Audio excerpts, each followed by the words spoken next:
This video is brought to you by Answerly, a question platform that pays you for adding high-quality answers on different questions. The users are rewarded in Answerly tokens, which they can easily convert into dollars or any other cryptocurrency by using one of the exchanges mentioned in the description. The Mall of America, the Twin Cities, and the Land of 10,000 Lakes are closely associated with the state of Minnesota. Minnesota is a midwestern state that's a neighbor to Canada and Lake Superior, the largest of the Great Lakes. Hello and welcome to our YouTube channel. In today's video, we'll be talking about Minnesota. If you're new here, make sure to smash the like button, subscribe to our channel, and hit the notifications bell to get updates whenever we post. Let's dive into Minnesota's history. First, how did Minnesota get its name? Well, it comes from the Sioux words "mini" meaning water and "sota" meaning sky-tinted or cloudy. The name was first given to the Minnesota River. Minnesota became the 32nd state of the Union on May 11, 1858. A small extension of the northern boundary makes it the most northerly of the 48 conterminous U.S. states, and this peculiar protrusion is the result of a boundary agreement with Great Britain before the area had been carefully surveyed. Minnesota is bounded by the Canadian provinces of Manitoba and Ontario to the north, by Lake Superior and Wisconsin to the east, by Iowa to the south, and South Dakota and North Dakota to the west. Minnesota is the home of the Mall of America, which holds more than 400 stores and attracts nearly 40 million people a year. Until the middle of the 19th century, two major peoples occupied what's now Minnesota: the Ojibwa, also called Chippewa or Anishinaabe, in the north and east, and the Dakota Sioux in the south and west. Between the time of European exploration and statehood, the Ojibwa occupied the forested areas of the state and pushed the Dakota southward and southwestward into the prairie. Native Americans from as far away as the Appalachians and the Rocky Mountains met in a sacred place in southwestern Minnesota to quarry a hard red rock that was used for making peace pipes. Today, this area is preserved as the Pipestone National Monument. Now let's talk about its territory and statehood. The area of Minnesota northeast of the Mississippi River was part of the original Northwest Territory, which came under the jurisdiction of the Ordinance of 1787. The section of the state that lies southwest of the Mississippi was part of the Louisiana Purchase of 1803. The northwestern portion of the present-day state was granted to the United States in 1818 as part of an Anglo-American convention that set the northern boundary of the U.S. territories at the 49th parallel, thus defining the U.S.-Canadian border. Minnesota became a U.S. territory in 1849. Its boundaries at the time reached as far west as the upper Missouri River, but most of its 4,000 settlers were located in the Fort Snelling, St. Paul area in the eastern part of the territory. The lumber industry developed rapidly, and major sawmills were soon built at Stillwater on the St. Croix River and at the Falls of St. Anthony in the village of St. Anthony on the east side of the Mississippi River. In 1849, settlers had begun occupying land on the west side of the river. This area was incorporated as the village of Minneapolis in 1856. These two villages were merged in 1872, and St. Anthony was absorbed into the larger and more aggressive city of Minneapolis.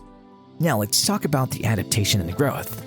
The most rapid period of settlement in Minnesota was during the 1880s, when homesteaders rushed into the western and southwestern regions of the state. In the same period, lumbering was at its peak, and flour milling, using power provided by the Falls of St. Anthony, was becoming important. Both Minneapolis as the lumber, milling, and retail center and its neighboring city of St. Paul as the transportation, wholesaling, finance, and government center tripled in population during the 1880s. The rivalry between the two cities became particularly intense after the census of 1880, when Minneapolis surpassed St. Paul in population.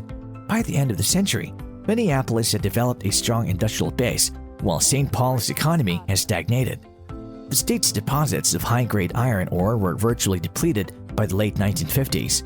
To encourage the mining of taconite, a low-grade ore that was plentiful in the state but previously viewed as waste rock, the Minnesota legislature enacted a taconite production tax in 1941 that would tax miners on the amount of ore that was produced from the low-grade deposits. The taconite tax was in lieu of the high property and ad valorem taxes, which were in place then for the extraction of iron ore.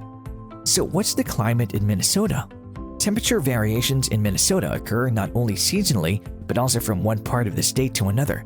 Southern Minnesota is hot in the summer. In the northern regions of the state, frost is possible in any month. If you're wondering about the population of Minnesota, Well, we got you covered. Canadian and New Englanders of English, Scottish, and Scottish-Irish descent first settled in Minnesota in the early 19th century. Most were entrepreneurs and helped establish the institutions and many of the traditions that remain important in Minnesota, including the Minnesota Historical Society, the University of Minnesota, and the use of open forums for debates and town meetings for community gatherings to discuss legislative issues.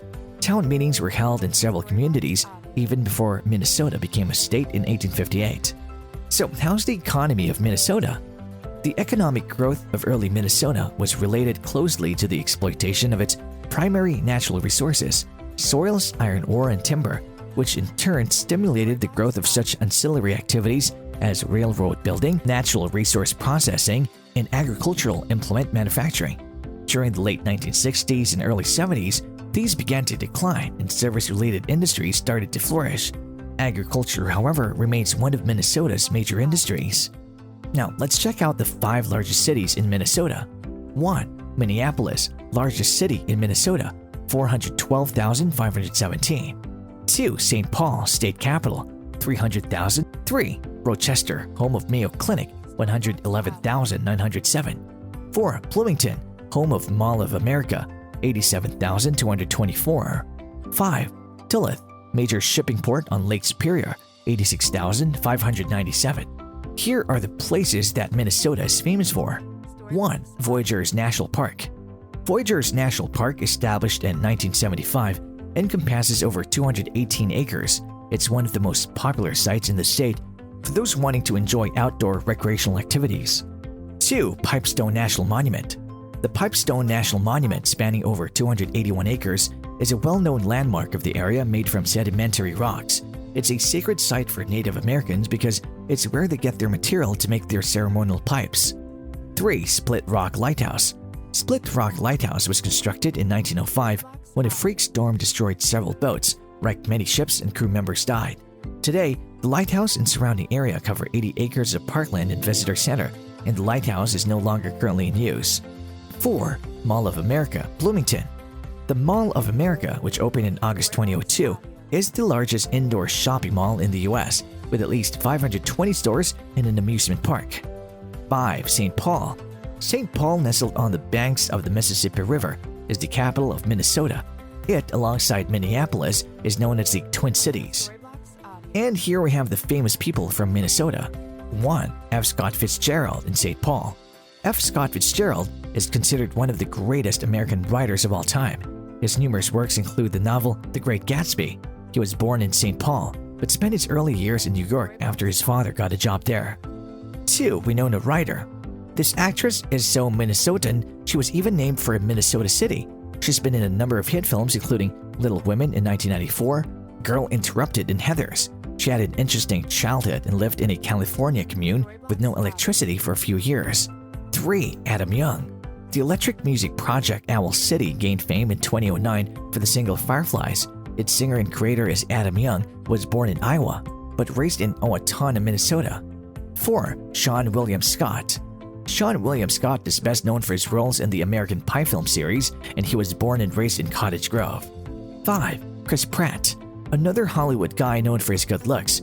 Chris Pratt gained fame on the small screen in Parks and Recreation. He became a household name with starring roles in Guardians of the Galaxy and Jurassic World. He was born in Virginia, a suburb of Duluth. Well, that's it for today's video, guys. Do you have some facts about Minnesota? What do you think about Minnesota? Let's know your thoughts about this video in the comment section below. If you like this video, make sure to smash the like button and subscribe to this channel. To learn more about Answerly and Answerly tokens, check out the links in the description.